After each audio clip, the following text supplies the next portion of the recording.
Moving on to business items. Number 7, declaration of surplus land and exempt surplus land. Welcome back. Thank you very much. So, a few months ago, the City Council asked staff to establish a list of surplus properties within the city. And so we have prepared a list. The properties before you tonight does not encompass all of those surplus properties. There are additional surplus properties within the city, some that are owned by the successor agency, another one called the Stonegate property that needs some additional work in terms of dissolving a CSD. And we also own some homes that were purchased through the Homes to Families program, in which we have, that's administered through the Regional Housing Authority, and there are tenants currently in those homes. I have asked the Regional Housing Authority to let me know as those tenants leave, because that would be another opportunity for council to decide or consider whether or not to continue ownership of those properties. So, with that said, the Surplus Land Act governs the disposition of land owned by the city that is determined to be no longer necessary for the city's use. So in 2019, Governor Newsom signed into law AB 1486. AB 1486 significantly modifies how the city goes about not disposing of surplus land. It was intended to address California's shortage of affordable housing. But like I said, it impacts existing practices, adds new reporting requirements, and subjects agencies to penalties for noncompliance, with those penalty provisions going into effect January 1st of next year. This is one of those things that, I mean, I've worked for government for a long time, and when I look at this and see the amount of additional work associated with this, it's significant, and I understand why this was brought forward. But as I go through these properties, some of these, it's going to be pretty burdensome to address this. So with that said, prior to any sale or lease of property, the city must formally declare land as either surplus land or exempt surplus land pursuant to a resolution which adopts findings. So the only item before you tonight is to declare the properties that I'm going to discuss as either surplus land or exempt surplus land. So the definition of exempt surplus land includes properties that are less than 5,000 square feet in area, land that a local agency exchanges for another property necessary for the agency's use, land transferred to another local, state, or federal agency, or land that is subject to recorded covenants that would make housing a prohibited use. With that 5,000 square foot restriction, that's pretty small, so there aren't a lot of properties that would qualify as exempt. So if land has been declared as exempt, the city need not comply with the procedural requirements. So now getting into the procedural requirements. The city will need to issue a notice of availability to a housing sponsor for affordable housing development, school district if land is suitable for school facilities.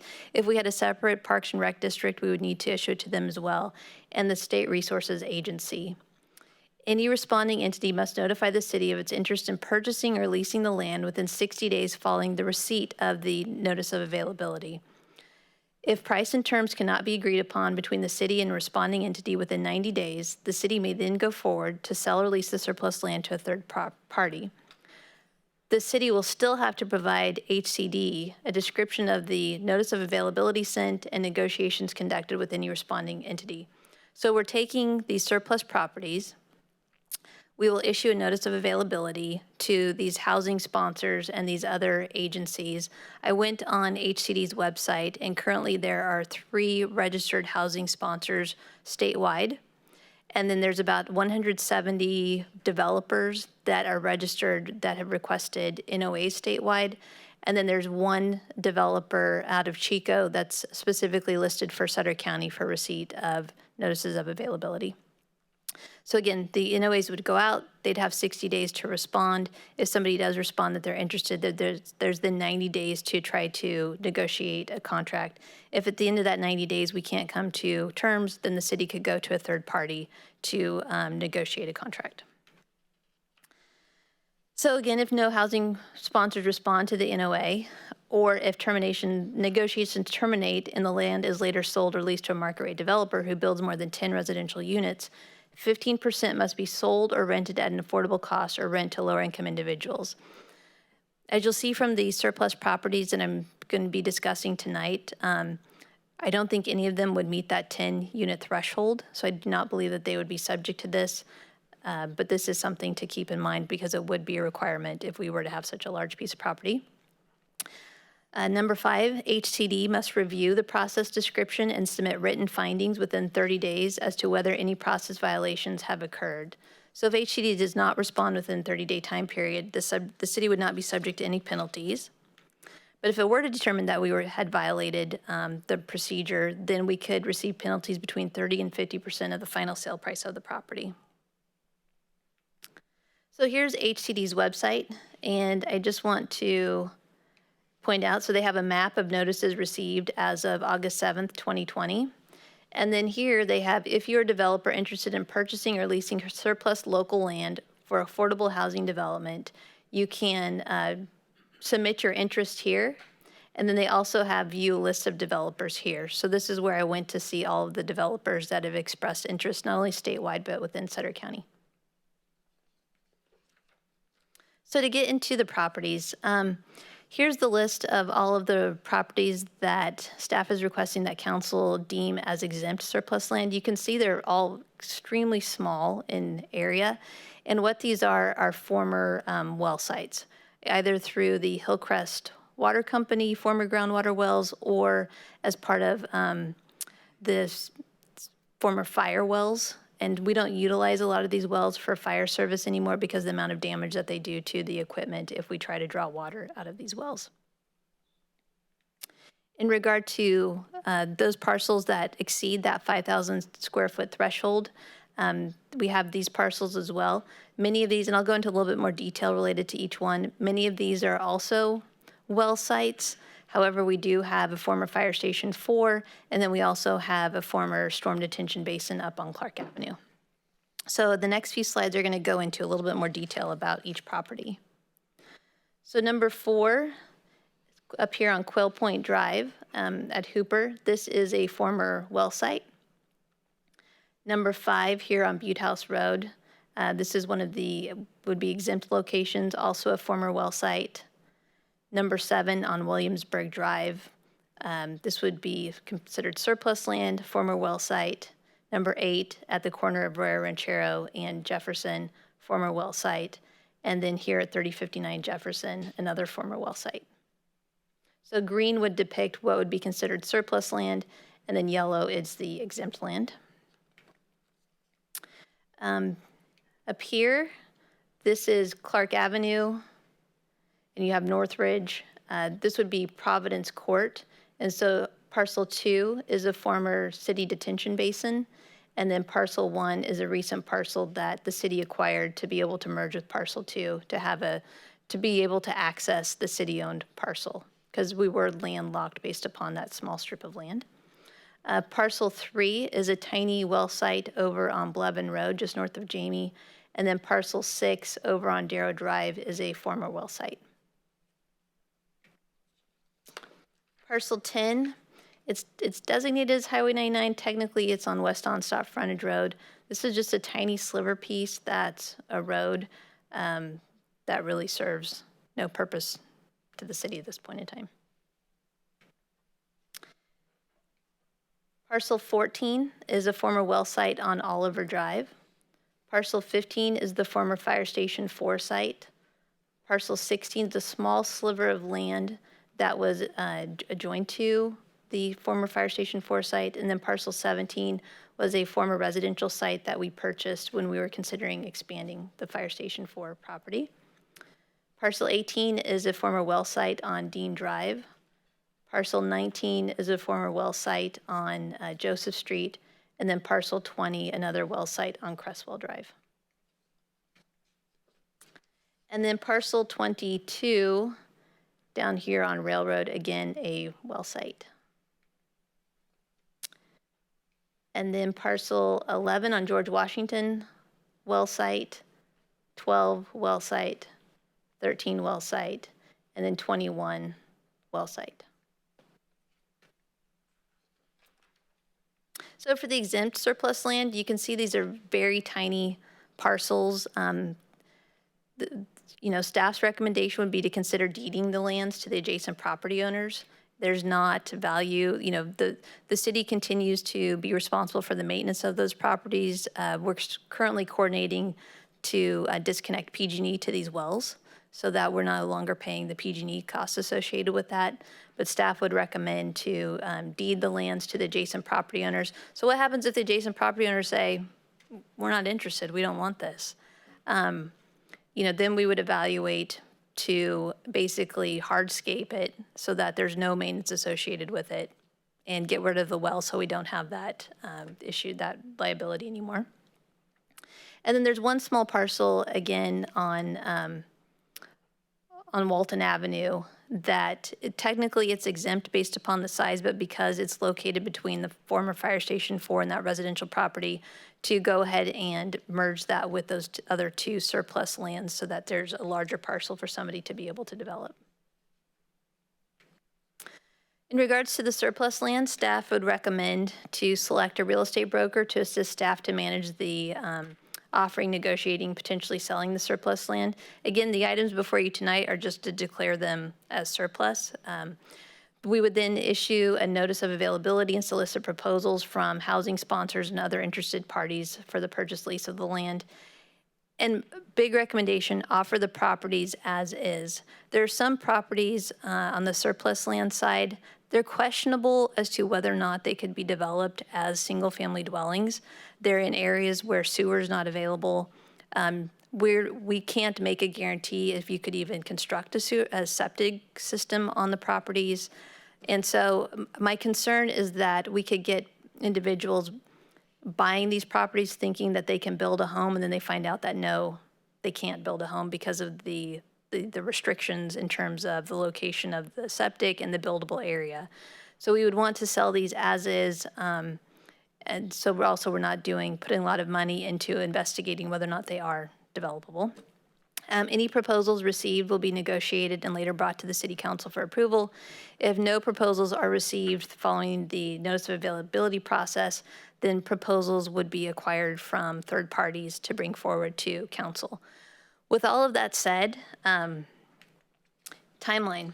Initially, it was our goal to try to dispose of the surplus land prior to January 1st to avoid the requirement to provide the process that we followed to HCD and have to go through that written findings process.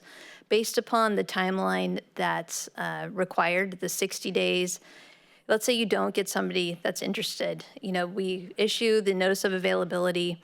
We provide 60 days for people to respond. Nobody responds. We still have to then go out and solicit proposals from third parties, evaluate that, negotiate that. It's not going to be possible to have these properties transferred and sold by January 1st, 2021. And so based upon that, it's likely that this will extend beyond the January 1st deadline, basically for implementation of the HCD review. And so staff's just anticipating that HCD will need to review the process. So in terms of fiscal impact, the city will collect proceeds from the sale of the surplus land. However, there will be costs associated with this if we move forward with disposing of this. You're going to have appraisals, staff time to prepare the NOAs and manage the process, title and escrow costs, brokerage fees if we have a real estate broker. And so a process that used to be we could get proposals, negotiate a contract, bring it to council, and get the proceeds. We are now adding in additional staff resources and additional resources to be able to dispose of these properties. So the recommendation tonight is to provide direction to the staff as to the disposal method for the exempt surplus land properties, and then adopt a resolution declaring the properties as exempt surplus and surplus land, and directing the city manager to follow the procedure set forth in the Surplus Land Act. So future council items would be final disposition of the exempt surplus land and then final disposition of the surplus land. And with that, I'd be happy to answer any questions.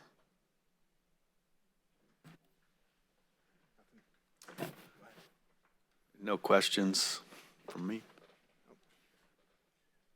Diane, I know tonight we're just deciding what you just listed out there, but I do have one question on given, uncertainty of our budget, and it's going to have a fiscal impact on the city if we move forward with selling, and we're already beyond the January 1st to make it more convenient. Are we in a hurry to do this, or would it make more sense to me if we're going to have to expend some money to get rid of it, it would be nice to clean the slate of some of these things, Right. but we don't know where the budget. One moment. Just recorded everything I just said. What was I saying? Are we in a hurry? Oh, are we in a hurry to get rid of it? Can we wait until we find more about the budget? We can wait until we find out more about the budget. What originally drove this is we have received requests from interested parties in purchasing some of these surplus land properties. And so when staff originally brought this to council, council said, please establish the list of surplus properties and bring this forward for evaluation. COVID hit. Yeah. That impacted the time frame. And so we're now at a point that, we continue to receive a lot of interest in various properties.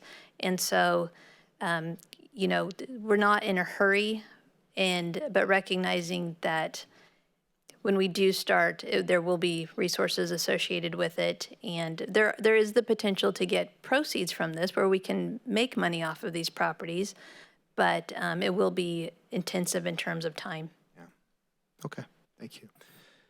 I'm go ahead and move before we do a motion. I can, If you through the mayor. you have more? Yeah, just one Sorry, question yeah. came to mind, Mr. Mayor, while you were talking. You mentioned, when we originally had these discussions, it was prior to COVID-19, and that's kind of been the suspend all everything that everything's got suspended. So has HCD postponed the January 1, or are they standing hard and fast? Because I know that there was some talk about, and please help correct me here, but any surplus property could become available for other things if the state deemed necessary. It seems like I heard that somewhere way back on some things. But what is our double jeopardy with this? If we hang on to the properties and do nothing, do we run the risk of losing control of the city-owned properties, or we just stuck with this process, period? As far as I know, and Shannon might be able to chime in here, the city attorney, we're not at risk of losing these properties. I would say as time goes on, if anything, you might be at risk at more regulations related to the properties, as we saw with, what was implemented 2019 to be effective, portion of it effective now, and an additional portion to be effective next year. We're not at risk. The one thing, as we continue to own these properties, we continue to be responsible for maintenance of these properties. So there is a cost associated with that. All right, thank you. For the council, anytime that you also have property as well, you also have a liability risk if anybody goes out there and gets tripped and hurt. But that's any sort of risk that any sort of property owner would have. But we are concerned about future regulations because the state has implemented past regulations and has given every indication that they intend to implement further regulations with regards to the property. All right, very good point, thank you. The mayor? Sir, go ahead. Through the mayor. So it's not clear to me, so the direction that you're asking for disposal of the method of the exempt surplus, isn't it pretty much outlined in the report? It is, so it'd just be a matter of if council concurs with that recommendation. Okay. So the expense to that is unknown Right. because. Yeah, we would, if council directs staff to move forward with this, we would need to put together a project to, number one, abandon the wells at those well sites. Or, go to the adjacent property owners for the exempt sites and say, are you interested in this well? If we transfer property, are you willing to accept all of the property, including the well? So there'd be some discussions there. But some of the other surplus land sites still have facilities on them that we will need to address. And so, we'd have that as well. Okay. So in the resolution, it covers all those areas exactly what you presented in the PowerPoint. The resolution just covers designating the properties as exempt surplus land or surplus land. And makes the findings as to why those are exempt. So it begins the opportunity to start figuring out which ones, what we're going to do. If we're going to go with the exempt and contact the neighbor, or if we're going to, okay. Yeah, this is just the first step in a First long step to it. process. Okay, thank you. Through the mayor, my recommendation would be to begin the process at least of the designating the exempt, provide direction to the staff as to disposal method for the exempt surplus land. I see no reason why we can't at least begin those discussions at the staff level. I'm assuming you'd come back to a recommendation for Right, us. Yeah. correct. I would second that. I need to get first and second to proceed with staff's recommendation, which makes sense, but I need to back up to public comment. Any public comment here in the room? And I don't see anybody in the Sutter room. Anything on the computer, ma'am? None. Okay. So we have a first and second to move forward staff's recommendation. All those in favor signify by saying aye, please. Aye. Mayor, I'm sorry, Yes. there was a person raising their hand after you. All right, ma'am. No, we have to have you, well, is there a microphone even over there? There is, okay. If we didn't have the microphone, we could have had you do it from there. I just have a question about the size of the quail point that was a well site that they've cleaned up and now it's just weeds. Is it really large enough to be considered surplus rather than exempt? It does not meet the threshold to be considered exempt. It's more than 5,000 square feet. Much? It's too large. Now, that's one of the properties that it's questionable as to whether or not it could be developed as a single-family home based upon it's a corner lot, the size of it, the configuration of it. That's really one that I would be concerned about, somebody buying it thinking they could build a home. And so that's when we definitely, when we issue the notice of availability, we'd want to be very clear as to what the restrictions would be associated with the property. And I do have a little question on that because I know that at least 8 years ago, there was somebody who was doing everything she could to purchase that property and was willing to clean it. And it seems like it, in fact, she moved out of the area because she couldn't. And it seems a little negligent that it's taken this long to get to this point to where it's being disposed of. There was some contamination on that site, as well as some other facilities associated with the well, that it, just in terms of the budget to be able to clean that up, we were just recently able to do that. Yeah, but she was willing to pay that price. Yeah. And so it's just a comment. It does not look to be at all in conformity with the other structures in the area. Right. And I don't see how a dwelling could be put on it. Right. So That's I why we just want to be wanted to very make that cautious. comment. Yeah, thank you. Thank you, ma'am. Before we move on, does anybody else have anything? All right, so we've already passed the motion. Thank you very much, Diana. Go on to item number 8, the nuisance. Mayor, The vote, Mr. Mayor. we have to go to the vote? Oh, we did? No, just First and motion. second only. Did you get interrupted before that? Okay. Sorry, yeah, we did. I love it when that happens. So, all those in favor? Aye. Aye. Now we're done. Thank you. All right. This is so fun.